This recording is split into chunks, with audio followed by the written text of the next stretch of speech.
In 2012, Etiqah Siti became known across Malaysia as a finalist on the popular reality show MasterChef Malaysia. But behind the cameras, behind the fame, hid a darkness no one saw coming. In this video, we dive into the heartbreaking story of Noorashikeen and the horrific abuse and murder she suffered at the hands of Etiqah Siti and her then-husband, Muhammad Ambre Yunus. Welcome to True Crime 360. I'm Jessica, and I'll be taking you on a journey into true crimes from around the world. My goal is to shed light on the stories of victims, hold perpetrators accountable, and explore the pursuit of justice. If you enjoy what you hear, please consider subscribing, liking, and leaving a comment. I would love to hear your thoughts. Everything I share is based on my own research, and I encourage you to dig deeper, do your own research, and form your own opinion. Without further ado, let's dive into today's case. Etiqah first captured Malaysia's attention in 2012. At just 24 years old, when she advanced to the top 10 finalists of MasterChef Malaysia Season 2 and ultimately finished fourth. The audiences were captivated by her cheerful demeanor, self-confidence, and genuine passion for cooking. Beyond her culinary skills, Etiqah was educated, having earned a postgraduate degree in geology from the University Malaysia Sabah, and built a professional career as an engineer in the oil and gas industry. To the public, she appeared talented, accomplished, and full of potential.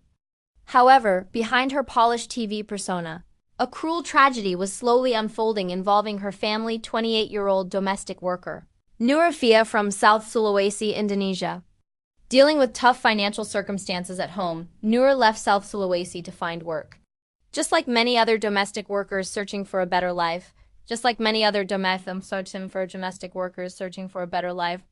never expected that this journey would ultimately cost her life. Unaware of the danger that lay ahead, Noor began working in the household of Etiqah and Ambre at their condominium in Amber Tower on Lido Avenue, Penampang, Sabah, where she gradually endured escalating abuse that eventually led to her death.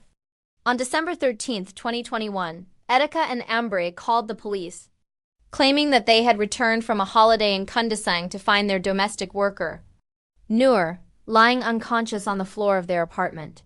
But their story began to crumble almost immediately.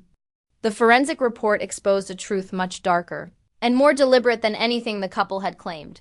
During the postmortem, Dr. Noorashikeen Jafar, a forensic odontologist at Queen Elizabeth Hospital, uncovered a series of chilling injuries that revealed unmistakable signs of physical assault.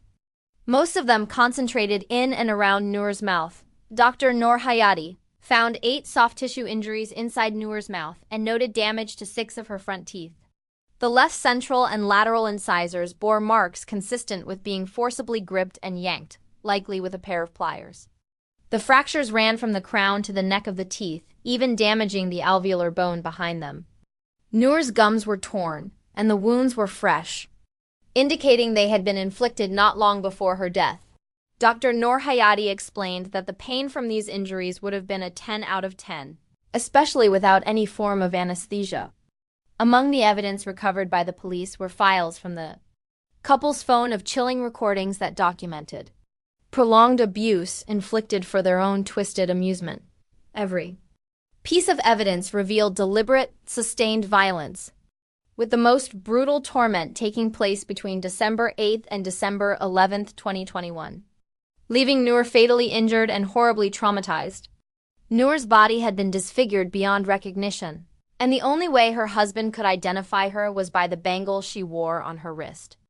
With overwhelming evidence, Etiqah and Ambre were arrested just days after the discovery of Noor's body and brought to court on December 29, 2021.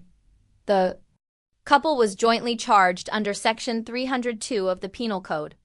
Read together with Section 34. Which covers crimes committed with common intention. A charge that carries a prison term of 30 to 40 years. In April 2022, Etiqah was unexpectedly granted bail by the Court of Appeal in Putrajaya. As she awaited the transfer of her case to the High Court, murder is typically a non-bailable offense. But the court made an exception under extraordinary circumstances, citing the fact that Etiqah was a breastfeeding mother. As a result, Etiqah was released on bail for 30,000 ringgit, approximately $6,000 to $7,000 US, with a local surety, and was ordered to surrender her passport and travel documents to the magistrate's court, although the mandatory death penalty had been abolished in 2023.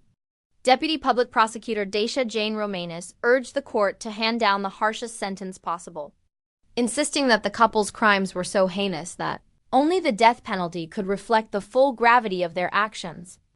After a grueling 2-year legal battle, the High Court delivered its long-awaited verdict on June 20, 2025. High Court. Judge Datuk Dr. Lim Hockling found Etiqah, 37, and Ambre, 44, guilty of murder. The courtroom fell into a tense silence as the sentence was read. 34 years in prison for each of the convicted for their horrific crimes. In addition to his prison sentence, Ambre was ordered to receive 12 strokes of the cane, a stark reminder of the sheer brutality of his actions. Etiqah, however, was spared caning under Section 289 of the Criminal Procedure Code, which shields women from corporal punishment.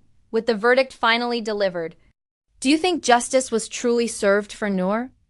Until we meet again for the next case, wherever you are in the world, take care of yourself. And thank you for joining me as we uncover the dark truths behind real-life crimes.